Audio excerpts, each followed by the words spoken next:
Henry, how do you think it's best to, do you think we should take the slides down for this networking?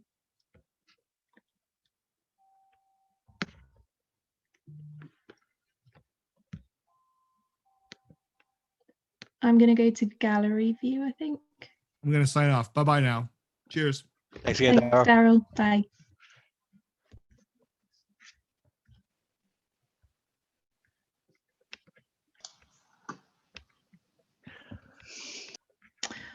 I don't know what the best way to, there's quite a large group actually, unless maybe people kind of. I think an interesting question to pose might be, you know, what subjects people might want to see in future meetings. So if anyone's got any ideas they want to throw at us, we're all ears. Yeah, absolutely. And maybe if you raise a virtual hand, and then when you speak, if you could just say your name and either what organization you're from, or if you prefer just your interest in sustainability, that would be nice as well.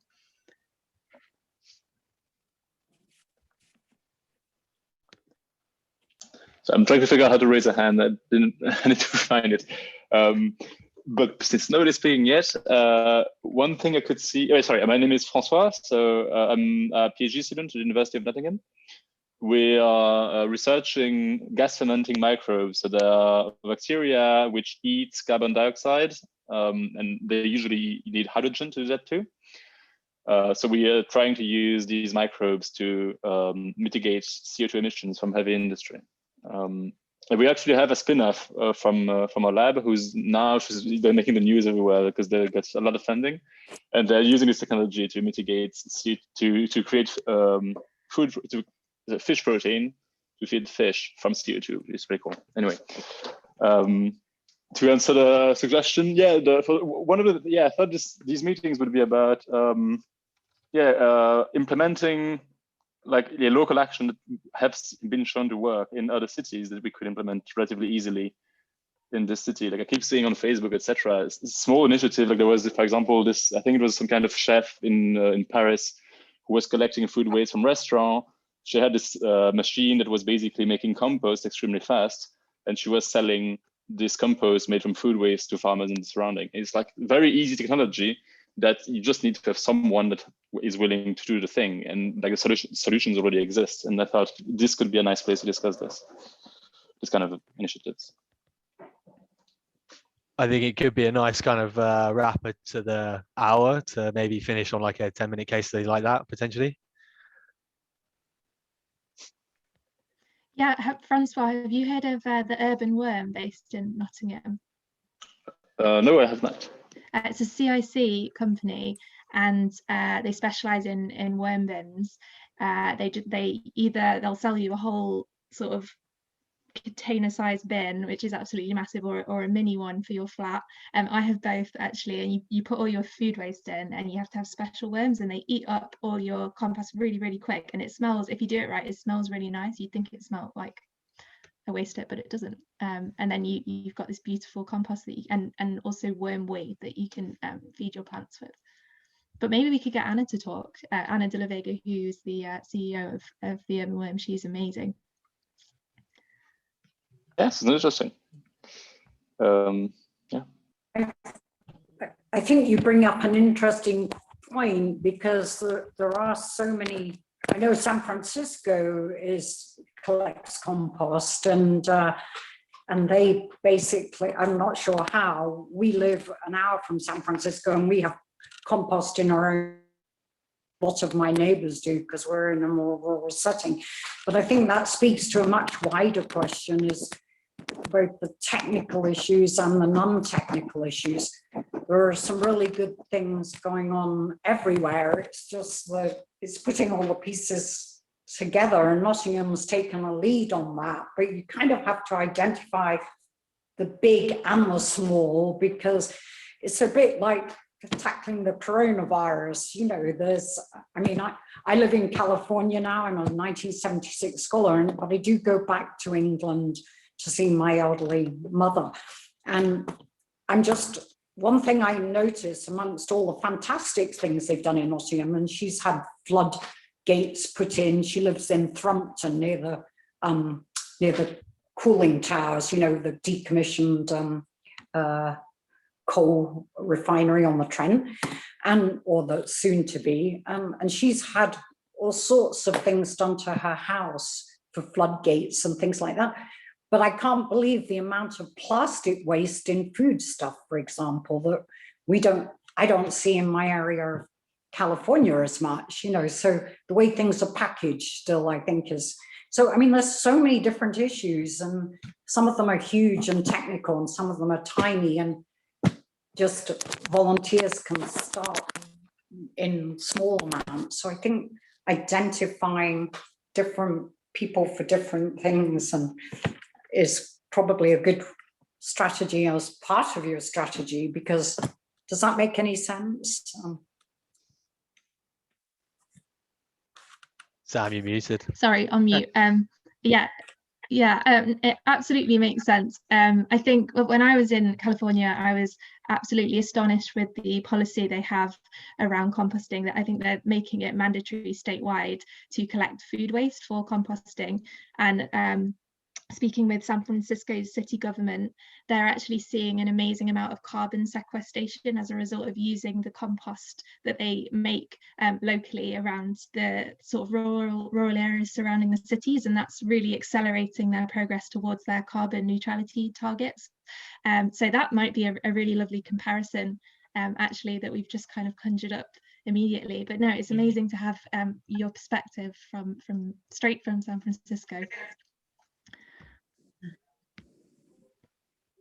Got a couple of hands up. Zoe, do you want to shoot? Sure. Hi, everyone. Hi, Sam, one of my friends. I'm also a PhD student at University of Nottingham. So also, hi, Francoise. I'm doing a project on public perceptions of like heat decarbonisation. So particularly looking at hydrogen, but also other options as well. One thing that I am kind of really like, I guess it's probably quite a big thing, but there's so much great stuff going on right around the world, right, but also in Nottingham, but there doesn't seem to be any like central place where you can find out about all of it. And I was wondering like about some kind of project where we could try and bring all of that together, and then maybe as part of that look at how as part of these events certain things could be spotlighted. So you've talked about the urban worm thing, and my mum's got one of those in her garden. There's loads of different university students, like so I'm working kind of on hydrogen, but I didn't even know that Francoise's project existed and we're in the same university. But there's just so much good practice going on, and I think a way to kind of connect it and showcase what's going on and tell people who they could talk to find out more would be really interesting and really useful.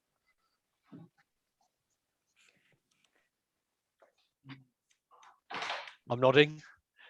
Me too. Yeah, I think that's an amazing idea. I don't know how it could work, but yeah, sort of envisaging some kind of one-stop shop for sustainability in Nottingham. Yeah, I suppose the 2028 crew in the city council are sort of aiming to do that, but how successful they are, I don't know. But yeah, I'd love to think about how that might work. And Henry, I was just going to say, Henry might be a good contact for you, Zoe, because he's a hydrogen entrepreneur. Sorry, a few Francois. more hands. I think Judy was next. Yeah, I kind of agree with Zoe. My name's Judy Young. I work for B Design. I'm a sustainability consultant, and it surprises me sometimes. So we get clients coming to us wanting to go to net zero carbon because of financial institutions, because they'll be higher ranked and they'll get better funding and things like that, all kinds of different reasons. And I think people don't see all the little bits coming together. We know what we see is what's happening with the legislation, and maybe there's some frustration going there, which is kind of what Daryl came across with, but actually there's so much going on in the background that everybody's missing. So for instance, I mean, worked for Nottinghamshire County Council maybe 15, 17 years ago, and they were doing their wood heat for schools. So there were schools which still had coal boilers and they were converting them to biomass. But who knows about that outside Nottinghamshire? In fact, most people in Nottinghamshire don't know about that. So it would be really great if we can get some of this communication out there, and then there's example projects and people think, well, I'm not just the only person doing this project, I'm not the only one getting there, and there's a lot more local information about what's going on. Yeah. Seems to be a consensus around communicating better ongoing work, you know, and the different sizes of projects, not just concentrating on big policy announcements, but also delving down into the detail. I think that's definitely something that Sam and I will look to bring into the next session, make sure we get a good kind of cross section of projects and scale, and communicate that out. How it comes to stitching that all together, I think that's a few sessions away, but it's definitely seems to be consensus there that that's needed. Russ, you got your hand up? Yes, I totally agree with what was said by Zoe, and throwing back to Herbert's idea about an email newsletter to capture these ideas and things, and so it'd be good to summarize at the end, but maybe send out some things in a newsletter or an email about what groups are doing. I think people do want to help and do want to get involved, they just don't know how to.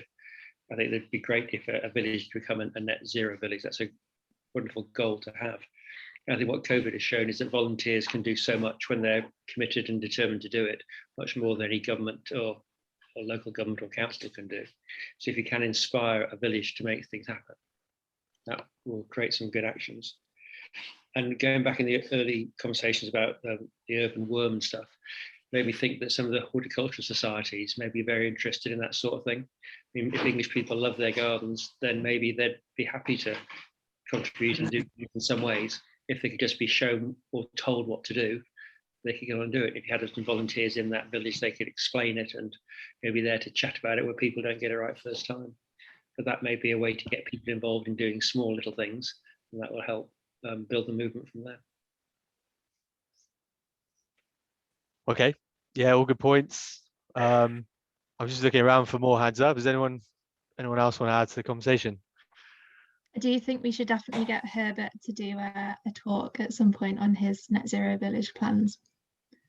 Yeah, I think he's still on the line, so maybe we could line you up for the next session, Herbert. Yes, if we're absolutely desperate, I'm sure that'd be a good idea. What I could bring to it is something nobody else can bring, and that is my ignorance. So I need to ask people of what everybody's doing, because we're learning, standing on the shoulders of others. I think Newton said, you know, we've all got to pull together what others are doing and pull out the bits that are relevant to us. But I'll certainly have a go if that's of interest, or a little article for, you know, a joint newsletter or something. That might be a good idea for kind of sharing what we're doing if we do it in written form potentially. Perhaps if you could leave your email address if you're interested in this idea of creating some kind of hub or joint, I don't know, place to share ideas of some kind. I'd also like to shamelessly plug Nottingham Green Festival, which I've recently joined the organising committee for, which is this, I mean, some of you will be aware of it, it's this grassroots festival which has gone on for, I think it's like the 28th year or something, every September in the Arboretum. And it didn't run last year because of COVID, but the year before, we for the first time we'd done this kind of speakers area, which was this series of kind of lightning talks and panel sessions and that kind of thing on a whole range of different areas. And we're kind of tentatively planning for this year, so very much hoping it's going to go ahead. But we haven't kind of, you know, done anything super detailed yet. But maybe that would be another opportunity, you know, if it does go ahead, to if there's lots of people that are interested and we find out about lots of projects, to have an opportunity to, you know, get outside in one of our green spaces and safely from a distance or whatever it's going to be then, and find out about them all.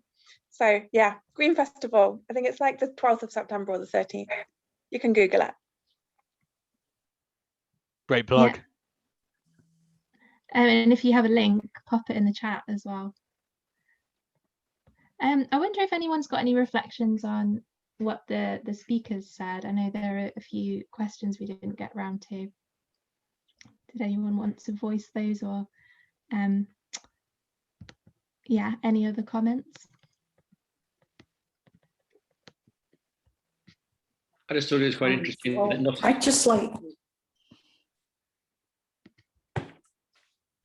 Sorry, I think Russ was first, but then we'll go to Penny straight afterwards. So yeah, I thought it was interesting how Nottingham has its target, and I've heard nothing about the county. Now, maybe it is hard for a county to have a target, but I think that would be a useful thing to find out what the county's target is. I mean, Daryl could perhaps tell us if you have to be a city to have a target. But so the county is so wide, and there are the politics between the city and the council. But I do think it'd be worthwhile to try to get the council to make a statement, so it is then involved in that as well.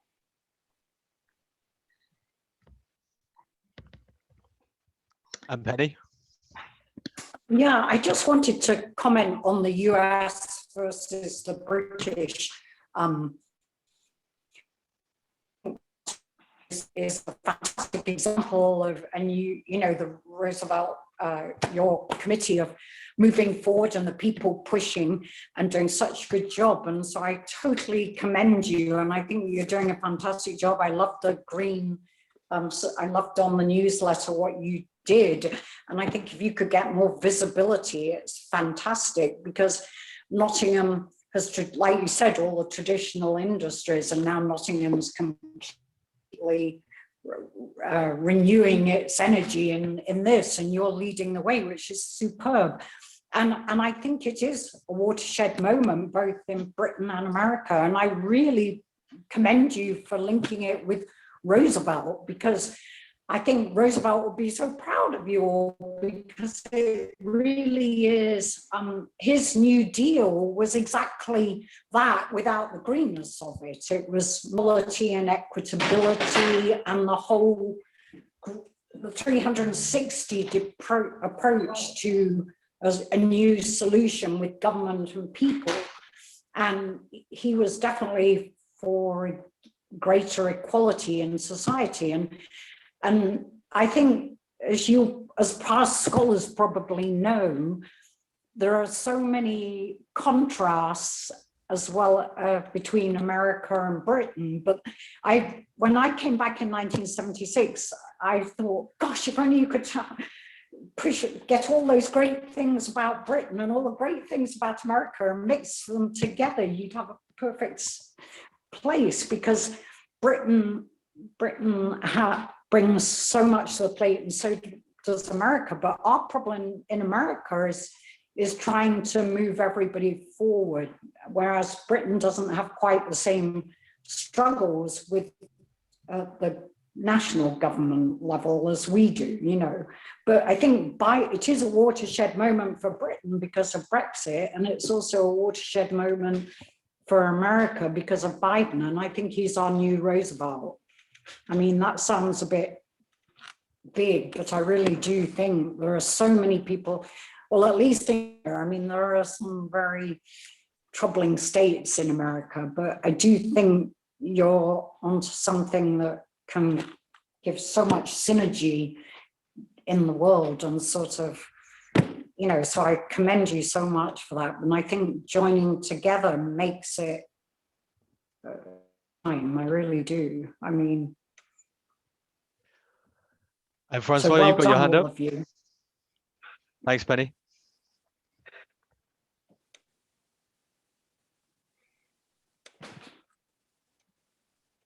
Oh, you haven't got your hand up.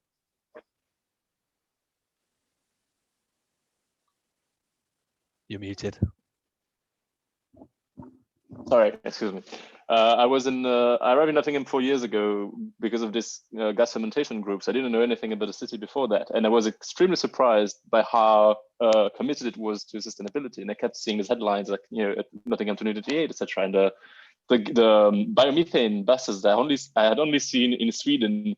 I saw them here, and that's one of the things that enticed me to actually stay longer in Nottingham, because I feel like it's a very nice sandbox to test stuff and try things. You're in a city which is politically committed to make changes, so it should be much easier to implement things. So yeah, that's one of the reasons I'm attending this event, is that it seems it's worthwhile to go down to technicalities in this city, because it sounds ripe for action. Yes, that's my feeling about this interaction. It's good to have that perspective as a relatively new arrival. And Zoe? I like that title actually. Nottingham as a sandbox. That might be good for a future talk as well. Sorry, I feel like I'm dominating, but another thing that I'm really interested in is like public engagement and behavior change, and how do you get people who aren't already talking about this to kind of talk about this, right? Because I think quite often what you find is that you kind of recognize a few faces and names at similar types of events. So I don't know if that's a suggestion for a topic, or just kind of me telling you guys that that's something that I'm interested in, something that my PhD is actually in psychology, so looking at different ways of communicating, and wondering if there might be any ways of doing like projects with different things that are going on in Nottingham and testing out different ways of framing messages or something. I just think there's a lot of opportunities out there, but definitely questions around there's all this great stuff going on, and how do we get more people to know about it and want to do it, would be a really interesting thing to think about, talk about.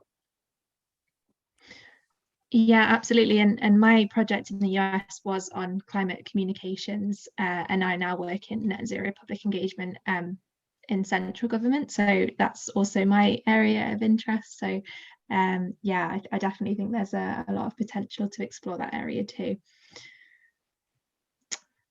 I think George has his hand up. You're right. I'm a marketing manager for TTK Confectionery, so absolutely not sustainability. So I don't really have much insight from that perspective. More sweets, if you want to know anything about that, let me know. But I just want to sort of second what Zoe said about sort of communication and things like that. I mean, a lot of my interest is sort of from a consumer behavior and communication background, being in marketing and stuff. And I think sort of testament to what Zoe was sort of saying is I came to this talk with absolutely no prior knowledge really, except for what you see in the headlines about sustainability or what's going on in Nottingham, even though I work in the city centre and everything like that. And I think sort of going from here, I think it would be interesting to see how much we can involve the general everyday person. I think someone had mentioned that in a comment as well, because I don't think, like, I find the whole topic quite overwhelming and I don't know where to start. And I think in the sort of sustainability space, there's a lot of contrasting opinions and a lot of voices. And I think to be able to put that plainly just for the everyday person would be a really interesting thing to do. And I think it would be so beneficial. I mean, I'm talking as well from I obviously put my head in the consumer all the time in marketing. And I'm also very hesitant to talk about our sustainability because I don't know how much is enough to be doing before we can talk about it. In terms of, like, we encourage our customers to reuse our packaging and our glassware, and we're actively making efforts to make sure our back of house stuff is all sustainably sourced and things like that. However, I do find, like, in marketing, sustainability is a very touchy subject, and especially at the minute, the whole call out culture, cancel culture, I think it'd be really interesting to educate people more and then teach businesses how to communicate that and how to communicate the efforts that they're making and stuff. Sorry, that was a bit of a rant. I just thought I'd throw it out into the space. I think it's great to have that business perspective. That is also something I'm working on at the moment. I'm doing business engagement for Net Zero, so really interested to hear that. I think yeah, I suppose companies are nervous because of all this kind of greenwashing talk, you know, like like you say, you don't want to be called out and it end up being bad press.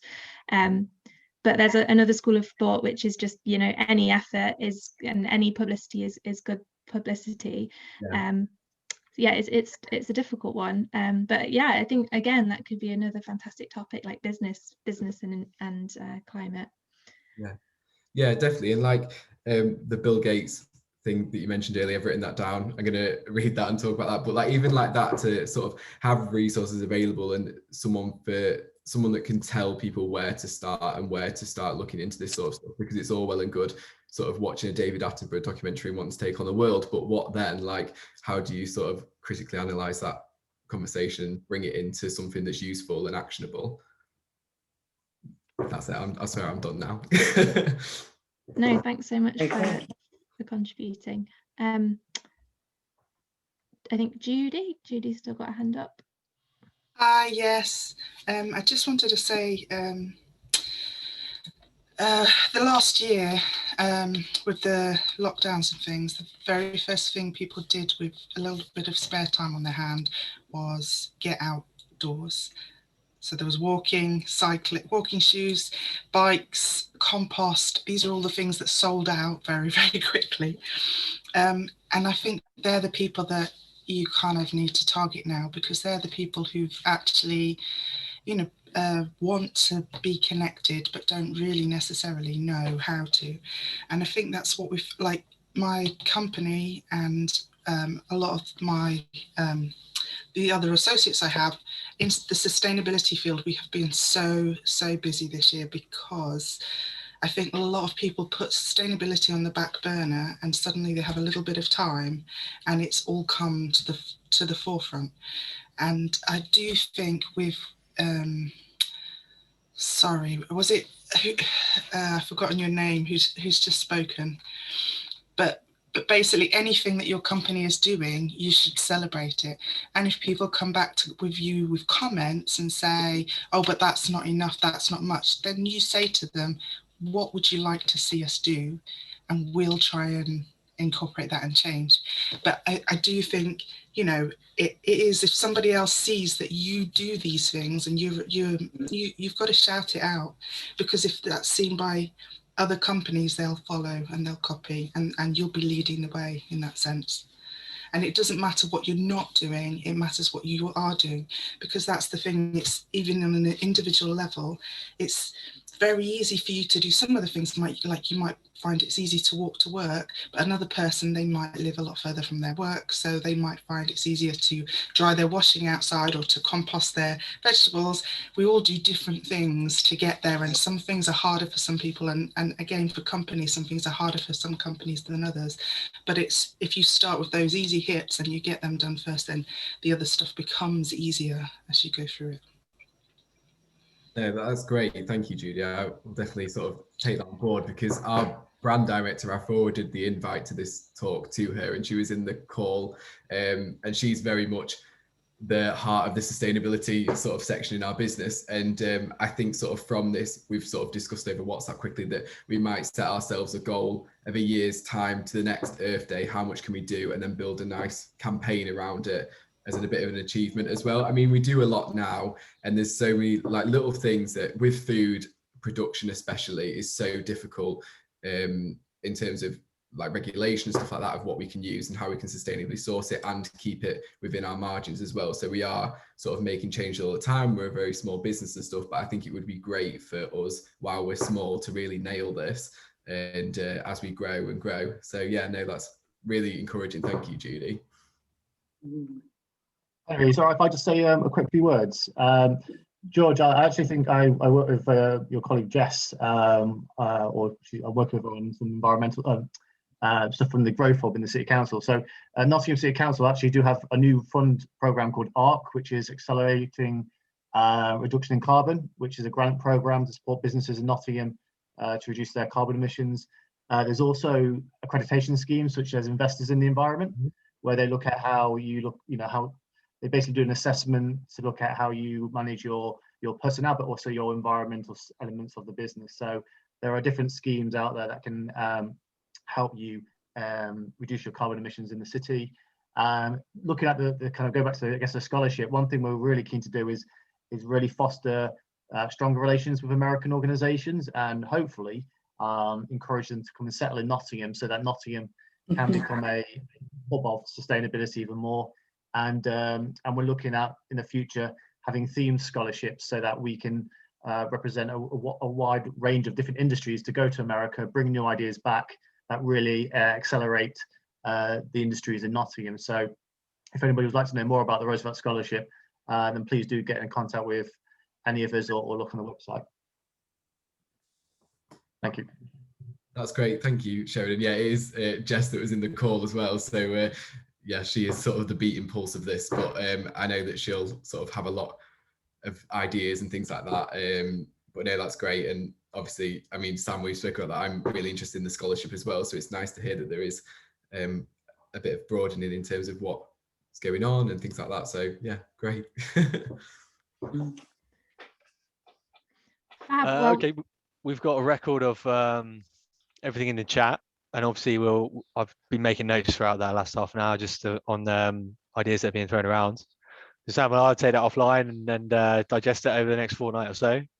But if you have put your contact details in the chat, then we'll look to get some comms out to you in the following that kind of digestion of the information that we've got tonight. So thanks everyone for joining.